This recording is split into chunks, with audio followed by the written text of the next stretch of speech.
hapon sa inyo mga minamahal ko.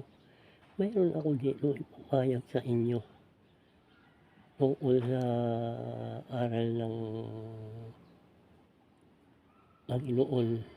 Ito hindi aral talaga ng Panginoon, ito ay aral ni Satanas, ngunit inasihan ng Diyos.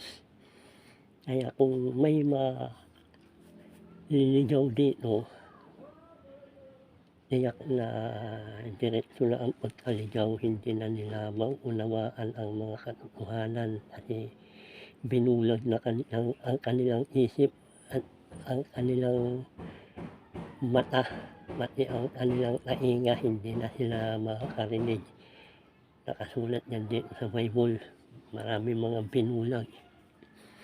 Dito, ginagamit ito ng lahat na mga bagong tayo, mga relihiyon ngayon. Ginagamit ito, nasalita ito. Kaya marami dito naliligaw. Dito sa Hebreo 10:25, ang sabi dito, ito, at huwag kaligtaan ang pagdalo sa ating mga pagtitipon na gaya ng ginagawa ng ilan, kundi palakasin ang loob ng isa't isa, lalo na ngayon nakikita na natin nalalapit na ang pagdating ng Panginoon. Dito maliwanag na itinuturo na may hindi katotohanan, kasi ang sabi dito, nalalapit na ang pagdating ng Panginoon. Matagal na sinasabi ng mga pastor yan na ganun, nalalapit na daw ang pagdating ng Panginoon, pero hanggang ngayon hindi pa rin nadating. Kaya nagpapaalaala dito ang Biblia na hindi talaga katotohanan, kasi hanggang ngayon hindi pa nadating. Ang Panginoon Jesucristo ay hindi pa darating, matagal pa yan. Wala pa ang mga palatandaan na yung talagang darating na, nalalapit na talaga. Kaya dito sa isang talata may sinabi dito, tinuro ng Panginoon sa mga ibinigay sa mga apostol. Dito sa unang Korinto 11:17 hanggang 19. Unang Korinto 17. Unang Korinto 11:17. Dito. Sa 11. Ayan. Palinawin natin. Ayan. Ang sabi dito, sa 17, tungkol sa mga babanggitin ko ngayon, hindi ko kayo maaaring purihin. Ang inyong pagtitipon ay hindi nakabubuti, kundi nakakasama. Una sa lahat, nabalitaan kong kayo'y nagpangkat sa inyong pagtitipon, at ako'y naniniwala may katotohanan iyon.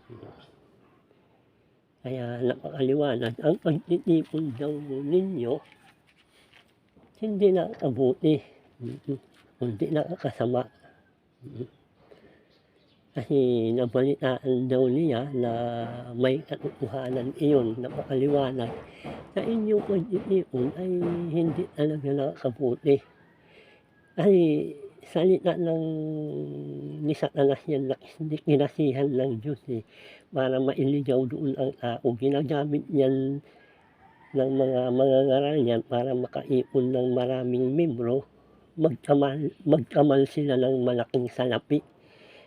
Lahat ginagamit yan ng mga mangangaral, ngunit hindi nila sinaliksik yung sinabi ng Panginoon Jesucristo sa pamamagitan ng mga apostol na ang inyong pag-iipon ay hindi nakakabuti kundi nakakasama na makaliwanag yan. Hindi lang ito ang katotohanan. Dito may mababasa pa tayo sa Marcos 7:6. Marcos 7:6 hanggang 9. Yan patunay na may katotohanan talaga yung sinabi ng Panginoon. Ito. Sa Marcos 7:6 hanggang 9. Ito.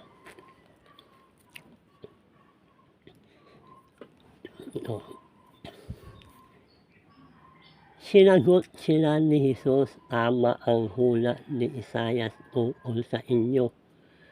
Mapaimbabaw nga kayo gaya ng kanyang isinulat. Pagdalang nahandog sa akin ng bayan ko'y paimbabaw lamang sapagkat sa bibig at hindi sa puso ito bumubukal. Mapuri pagsamba ginagawa nila'y walang kabuluhan. Ang utos ng tao ay itinuturing utos ng may kapal. Walang kabuluhan nga ninyo ang utos ng Diyos at ang sinusunod ninyo ang turo ng tao. Napakaliwanag eh. Sinabi pa ni Jesus, kay husay ng paraan ninyo sa pagpapawalang bisa sa utos ng Diyos. Masunod lamang ninyo ang mga turong minana ninyo. Kaya napakaliwanag. Ang minana na turo ng mga mangangaral noon hanggang ngayon, itinuturo pa rin yung turo ng may kapal. Hindi sinusunod. Ang sinusunod yung turo ng tao. Kaya maliwanag na yan na mga itinuturo ngayon, hindi naman turo ng Diyos yan na tunay na utos ni Kristo eh. Ang itinuturo nila ay turo na lang ng mga tao. Kaya winawalang kabuluhan nila eh. Kaya yan ang sinabi ng Panginoon Jesucristo. Hindi lang yan eh. Dito sa Mateo 15:8, sa Mateo 15:8 mayroon din. Hanapin natin.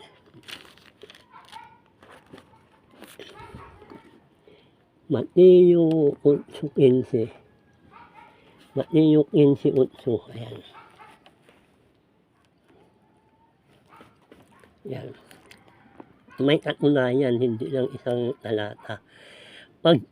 Pagdalang nahandog sa akin ng bayang ko'y paimbabaw lamang sapagkat sa bibig at hindi sa puso ito bumubukal.